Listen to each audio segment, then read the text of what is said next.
Hey all, welcome to the Defiant Spirit. Baruch Levi B, and I am excited to talk to you today about the Enneagram, the work that I've been doing around particularly money. And I want to talk to you about that. First, some of you are coming to me vis-a-vis YouTube. Some are just listening on different podcast platforms. If you're watching on YouTube, I have slides that I'll actually just one slide. And if you're on audio, I'll make those slides available on the website. So no worries. If you are watching on video, you'll notice probably my background's a little different these days. I had to relocate. My commute is now half the distance. It used to be downstairs, and now it's in an upstairs bedroom that I turned into my office because I'm low man on the totem pole in a house full of six, and that's actually six human beings, and there's two cats and a dog. I am a low man. And so we had a little issue in our basement with water.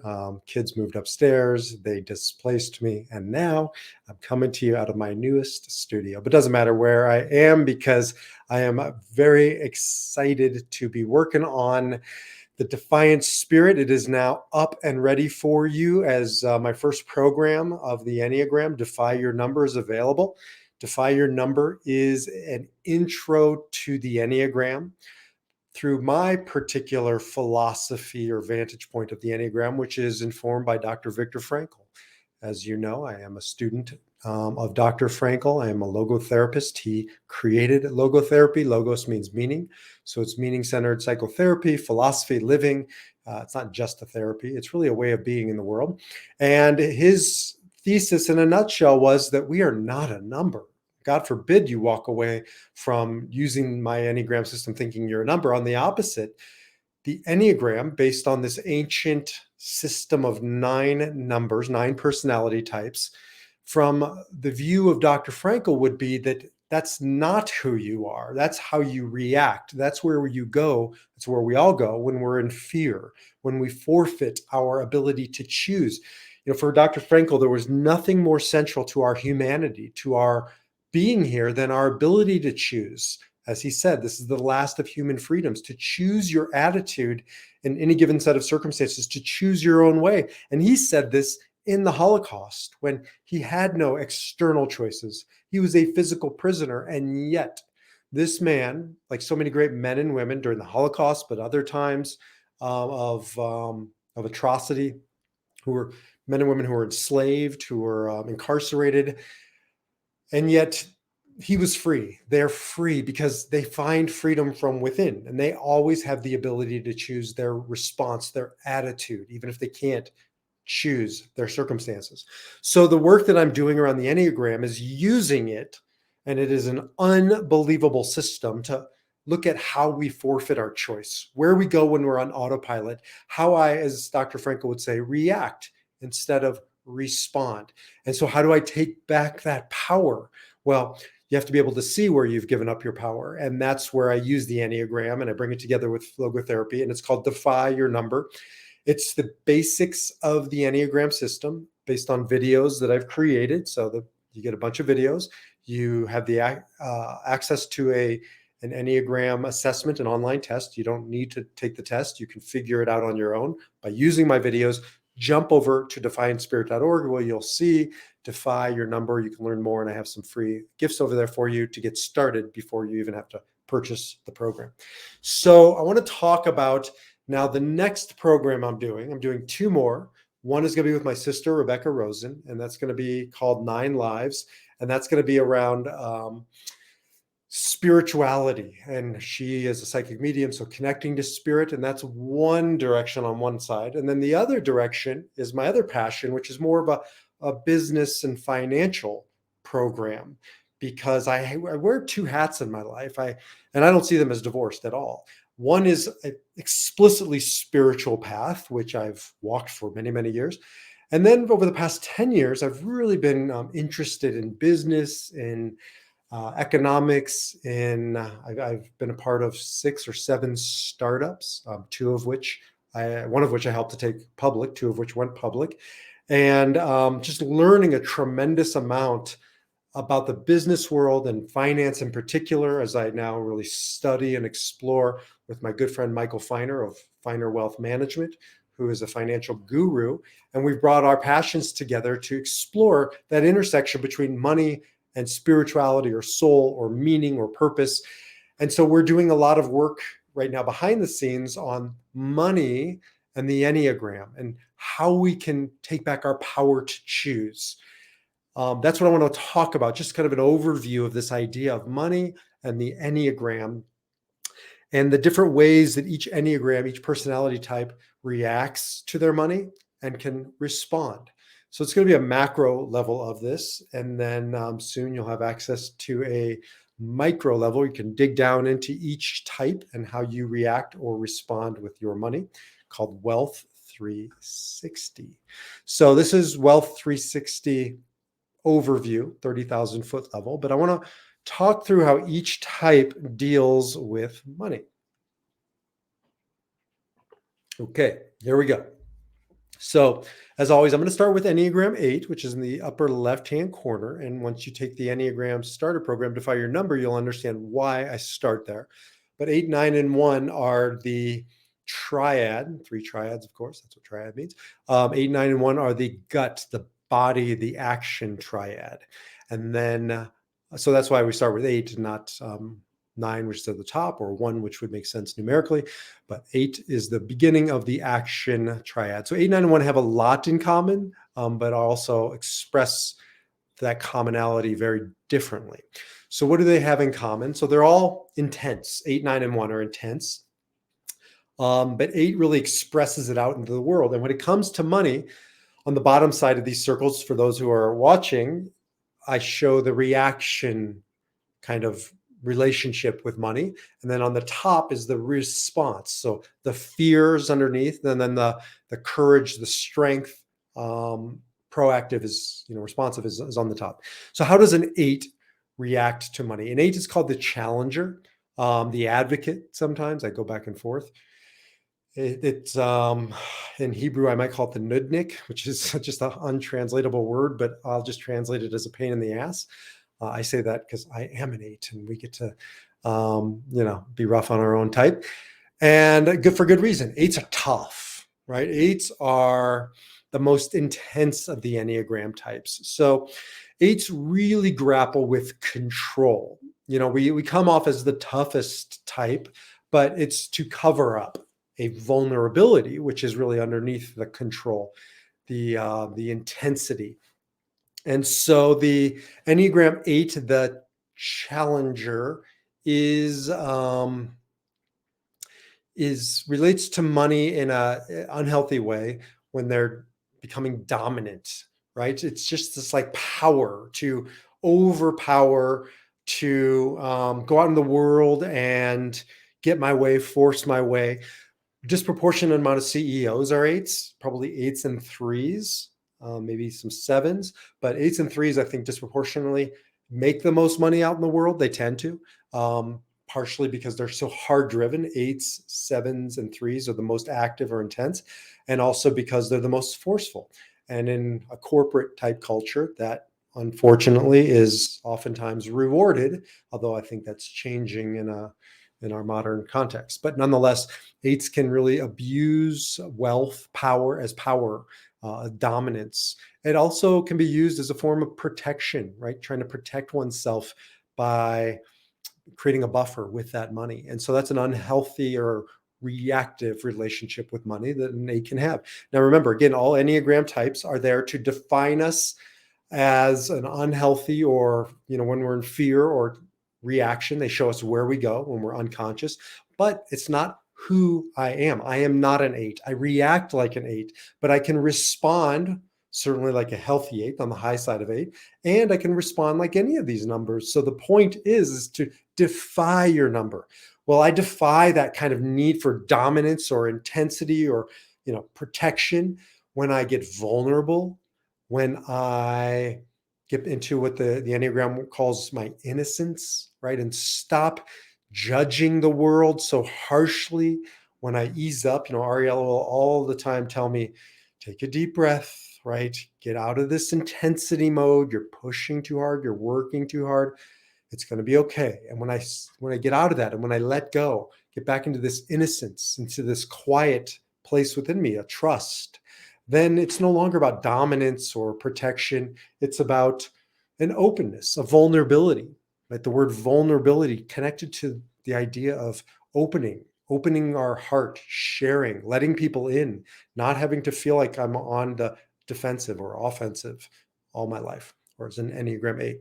So the other piece of that is empowerment, the deeper side of power. Enneagram 8s are powerful, but not in this dominant external way, but in an empowering way. Martin Luther King and Mother Teresa were Enneagram 8s. So they spent their life finding power from within, this power to be free, regardless of your circumstances, regardless of the color of your skin or your financial poverty level, and finding that power within, teaching others how to find it. So that's really the best of what an 8 has to offer, this empowerment. Okay, Enneagram 9 and their fundamental relationship with money. Again, extremes and kind of caricatures, but it's important to know the extremes. And when an Enneagram 9 reacts, again, the Enneagram 9 is oftentimes known as the peacemaker at their best, this peace and harmony that they just exude. I have a daughter who's a 9. I have a sister who's a 9. I'm looking at my Enneagram map over here. I have a map with all the subtypes. And I would say probably, let's see, I'm kind of like 10 to 15 clients that I've been working with that are 9s. So I get 9s. I like 9s. They're not coincidentally next to my type 8. They're there for a reason, because they're a yin and a yang. One's intense and over expresses this action. One's, what's the opposite of intense? Mellow, calm, and they underexpress. Now, there's a shadow side to being a 9, because all of these types, not one is not better than the other. They each have their shadows and their light. The shadow side of being so easygoing and so peaceful is that oftentimes it's coming from a place of reaction, of avoiding conflict, avoiding confrontation. And that oftentimes means for a 9 that he or she puts her voice to the side or packs it away and puts her needs, subservient to other people's needs, because there's conflict in getting your needs met. 8s create a lot of conflict. 9s avoid conflict. Well, that translates into money. So I see a lot with money and 9s. This kind of, if they're unconscious, this avoidance of money, because money brings with it conflict. Money brings with it tension. It's uncomfortable to talk about money, especially for a 9. It can become heated. I lived in Israel for many years, 3 different times. And Israel, Middle East, is a haggling culture. Like, just, prices are suggestive in a marketplace. They're not definitive. And so you're almost expected in many places to haggle. Well, this is hell for a 9. A 9 does not want to haggle, because inherently in haggling is conflict. And so I saw over and over again, Enneagram 9s really struggle in a Middle Eastern culture, get walked on. You got to search yourself. So that's part of their reaction to money, is it's inherently conflictual. And the other is seeking money out for comfort, to buy comfort, to hide in comfort. 9s are notorious for, they're called, their vice is called lethargy, laziness. They're not lazy. They just become kind of lethargic or lazy when conflict is around, and they'll hide, they'll retreat into areas or places or spaces that don't bring conflict. So they'll use money to buy experiences that are just numbing. And they oftentimes will find different ways to numb. And money can be a numbing agent. So that's the low side. The high side is that when a 9 finds her voice, this is the work I do with a 9, to find your voice, take back your power, she also takes it back from money. She stops resisting money and understands it's a means. Money is not good. It is not bad. It is amoral. It has no moral value. What we do with our money determines the value. This is a very important point. Your money isn't inherently valued. It's how you use it. It's what you use it for. It's how you perceive it. Well, a 9 can stop seeing money as something negative or conflicting and start seeing it as a means, as a vehicle to translate her values into action, to give to causes that are worthy, to invest in things she believes in, to make her stand in life. One of the ways we do that is through money, through compensation. So often nines and a couple other types won't get their fair share, or they won't ask for what they believe they're worth. And that is not a healthy place to be. We need to make our needs known and get our needs met. That's why they're called needs, they're not wants. So nines can really step into their power and use money as a source of strength and also creating harmony. People are more likely to get along when everybody has what their needs met. When there is affluence, you don't have to be rich, but you have to have enough that you don't need to wage war on the neighbor, on the next country. And so, money can be a source of harmony. Capitalist countries don't go to war against each other for a reason, because they figured out better ways, not perfect ways, but better ways to find harmony in their relations with one another through economic means. So nines can really get in their power and not be used by money. Moving on to Enneagram 1, finishing up the body or instinct triad. Enneagram 1 is called the reformer, sometimes negatively called the perfectionist. They strive towards these ideals, these levels of integrity. All 9 types have them and care about them, but ones put them even higher up on the list of priorities. It doesn't mean they're more principled. It just means that that's their go-to when trying to navigate the world. Sometimes less principled and having to struggle with that. It's very hard when a 1 isn't living up to their principles. Okay, so relating to money, ones react to money around their beliefs that money can be corrupting, and it can be corrupting. Again, it's not moral or immoral, it's amoral, but we watch movies, you watch the news, you talk to people, I think in kind of shallow terms about money, and money is the root of all evil. Well, ones, if they're unconscious, will start thinking that it's necessarily a corruptive element, a corruptive device, just like drugs are. Well, that's not true. Drugs are not corrupting. Every time you get sick, you go to the doctor, they'll give you drugs. So it depends on what you're using them for. Alcohol is a drug, right? Is it corrupting? I don't believe so. I think it can be. We know people who can destroy their lives from it.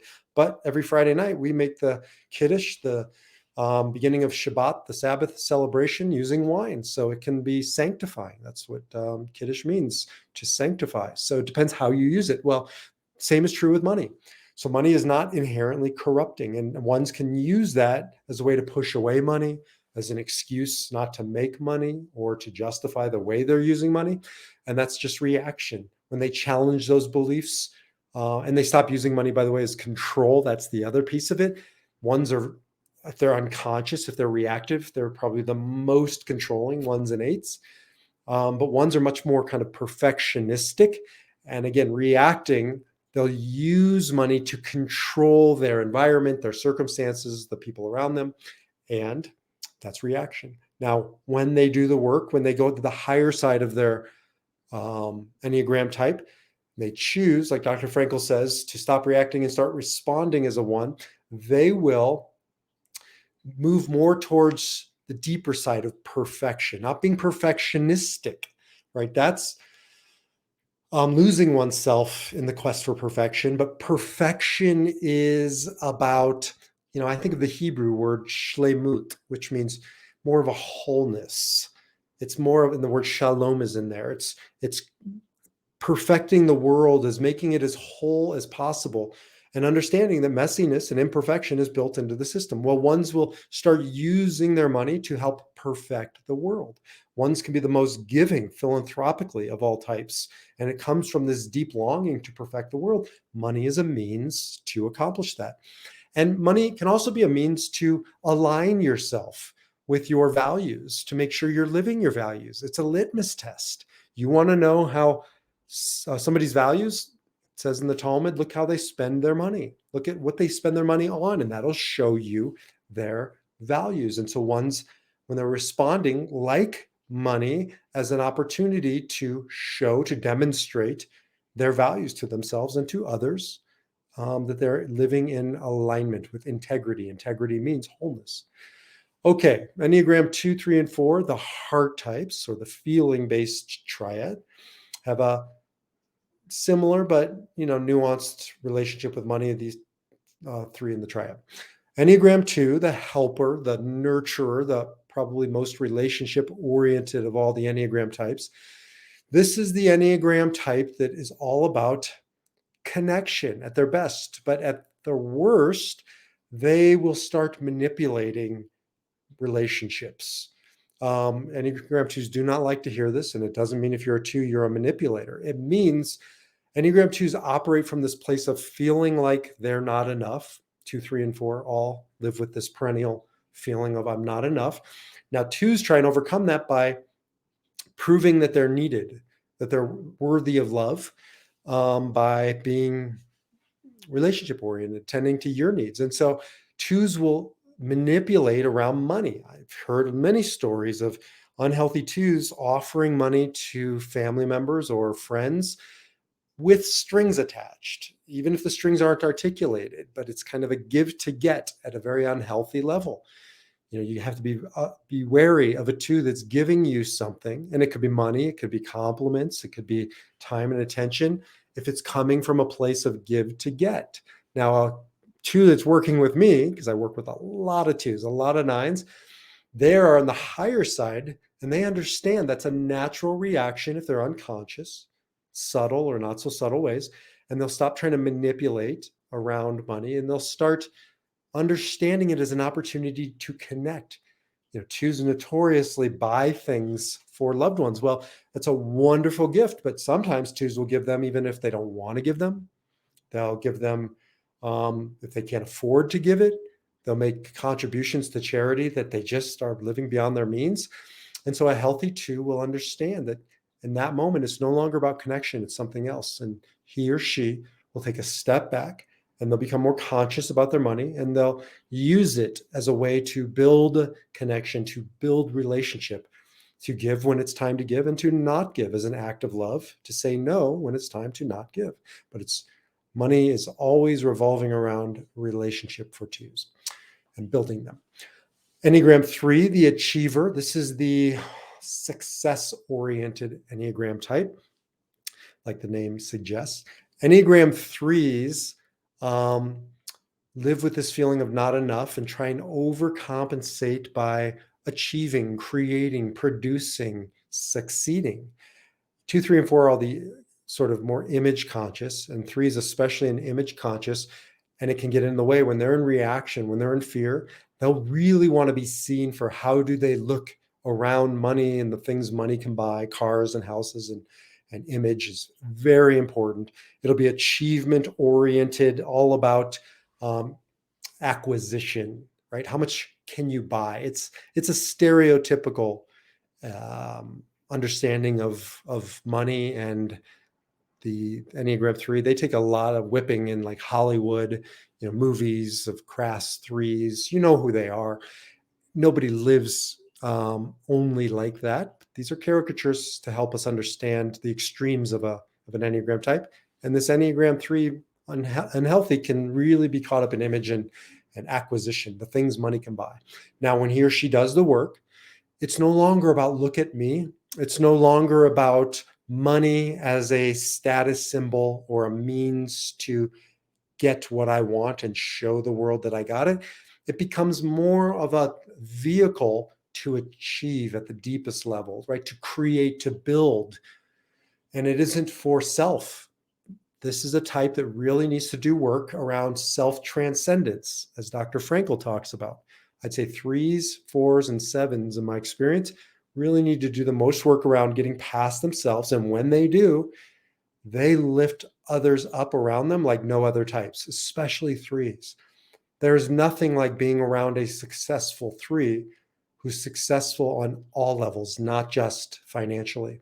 and he or she will inspire, right? These are the presidents and the CEOs and the prom queens and kings and the winners, but at the deepest level at that point. And it is now about no longer image, but about inspiration, right? To breathe that and inspire, that breathe that life into others as you all ascend and achieve highest potential. And Enneagram 4, last but not least of the feeling or heart types, Enneagram 4 is probably the least motivated by money and almost turned off or rejectionists around money, because they're the individualists, the romantics, the artists. They want to be seen as special. They live with this feeling of not enough, and want to be special or unique to stand out, to prove their worth. Well, money, in their words, is banal, is mundane. These are Enneagram 4 words. Is ordinary, right? It's plebeian, it's crass. And so, the starving artist image is really a way of pushing off financial wealth to show that you are beyond it, that you're more special than that. That's reaction. Everybody needs money. Everybody needs means. Again, it's not inherently valuable. It's the value we give it. Well, 4s do the opposite of 3s, whereas 3s define themselves by it. 4s define themselves by it just negatively, by not having it. So the work of an Enneagram 4 is to stop treating it negatively as a deficiency, right? It's something to be avoided and gotten rid of and having meaning that it doesn't have, and find it as a vehicle to allow them to create their art. As an example, an artist needs canvas and paints and a space, and that stuff costs money. So, it becomes a means to express their creativity.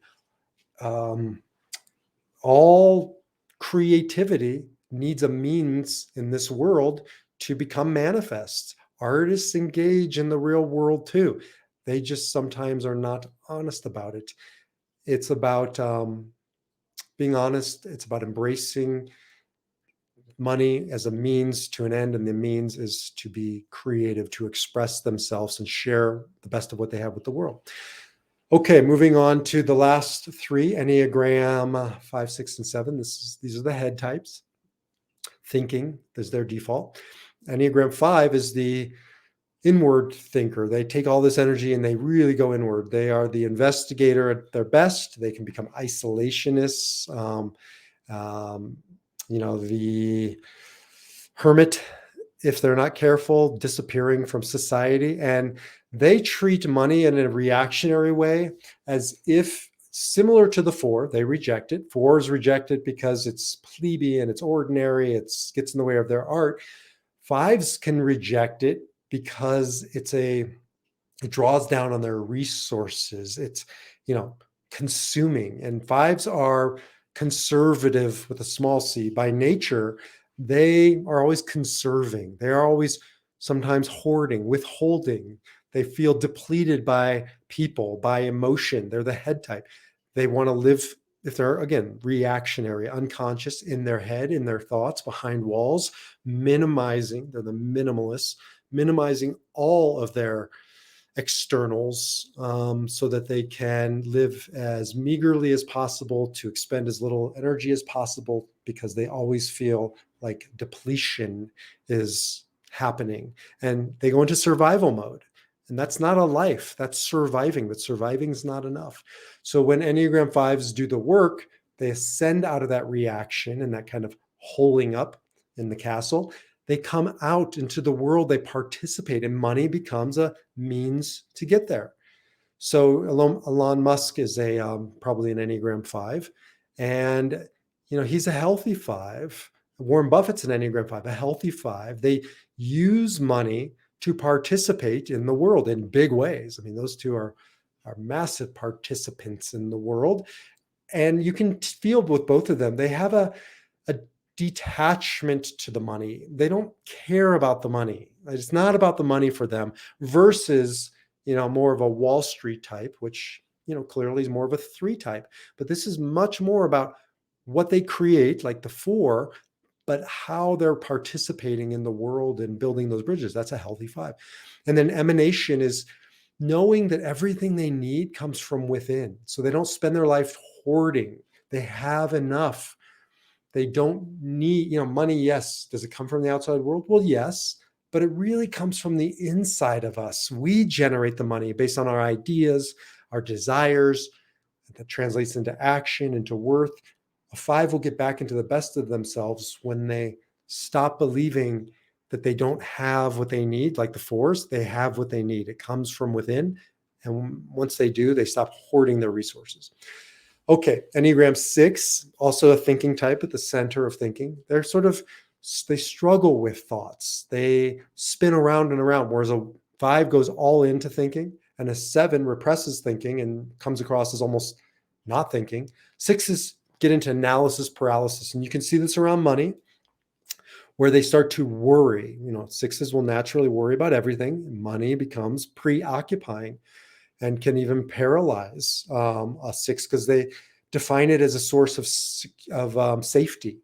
And if you don't have enough money, you're not safe. And so they'll weave lots and lots of stories that 99% of the time aren't true, but they'll freak themselves out. I work with a lot of 6s as well, and part of my work is to help remind them that just because they're telling a story to themselves doesn't mean it's true, that they're actually okay.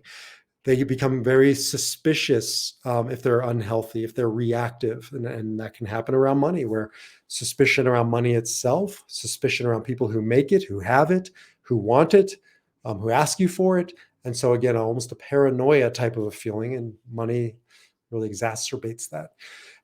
On a healthy side, when a 6 does the work, steps into his or her courage and deals with their fears, they start to understand money is important. And it's not just safety as in sort of survival, it's security, but not just the, buy guns and alarm systems. Security is in building a life of security, instilling security into others. And 6s become really amazing sources of security in the lives of others. I have a good friend who's a 6, and he spent a lot of his life as a cop.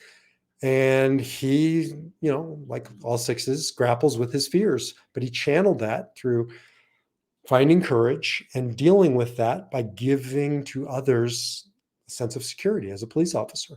So you can do the same thing around money. And then service. When 6s shift into service mode of duty and loyalty and honor and service, understanding money is a means to that end. They have a whole new relationship with money. It becomes a vehicle for instilling security into the lives of others. And they oftentimes will make a lot of money, and they'll also do a lot of good with that money. And last but not least, 7s, probably one of the more interesting types around money. They, the enthusiast, the sometimes enthusiastic visionary, they're the fun ones on the Enneagram. They're the larger than life kind of personalities, oftentimes, not always. They're always moving and shaking and dealing and rolling and off to the next adventure. Well, they react by not wanting to face reality. They're kind of Peter Pan, oftentimes described as the Peter Pan of the Enneagram. They don't want to grow up. They don't want to take responsibility. And so money becomes a source of obligation that they're just not ready for. They don't want, or they don't realize they're reacting against it. 7s oftentimes take longer to mature and grow up than the other types. They're just looking to have fun. And it's great when you're in your teens and 20s. It's not so compelling when you're in your 30s, 40s, and beyond. They'll react, and money will just be something that they'll make, but it becomes a source of obligation, and they're obligated, limited. They don't like limits, and money can put some limits. The job that earns the money can certainly put limits on you. 7s really grapple with this when they're unhealthy, unconscious. And again, pleasure seeking, using money as a source to buy pleasure. Challenges for 7s, for anybody, it's never enough. That's why they become gluttonous, it says in the Enneagram world. They just need more and more to get less and less. And so the work of a 7 is to grow up, to transcend themselves, like I said before, to serve, to tend to others, take care of others. And so Enneagram 7s start taking on responsibility as a source, interestingly, of freedom. Dr. Frankl talks about two different types of freedom. There's freedom from, right? And that's how Enneagram 7 begins their life. Freedom from. I don't want to be bound by relationships or jobs or, expectations. So I want to be free from. But Dr. Frankl says the higher side of freedom is freedom to.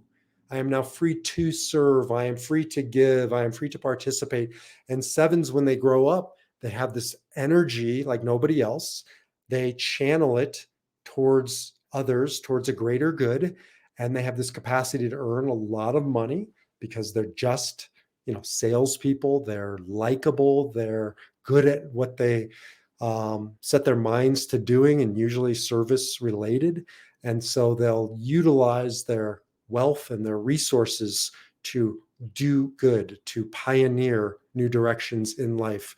Lots of Silicon Valley are founded by 7s. Probably the COOs and the techs are more 5s, but 7s are great entrepreneurs.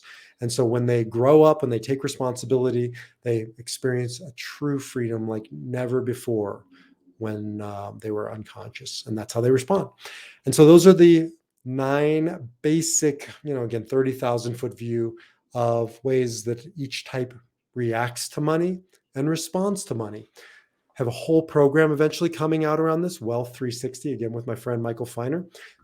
Jump over to defiantspirit.org. You can learn more about that. And in the meantime, you can find out your Enneagram number. You can discover your number so you can defy your number through my new program, Defy Your Number.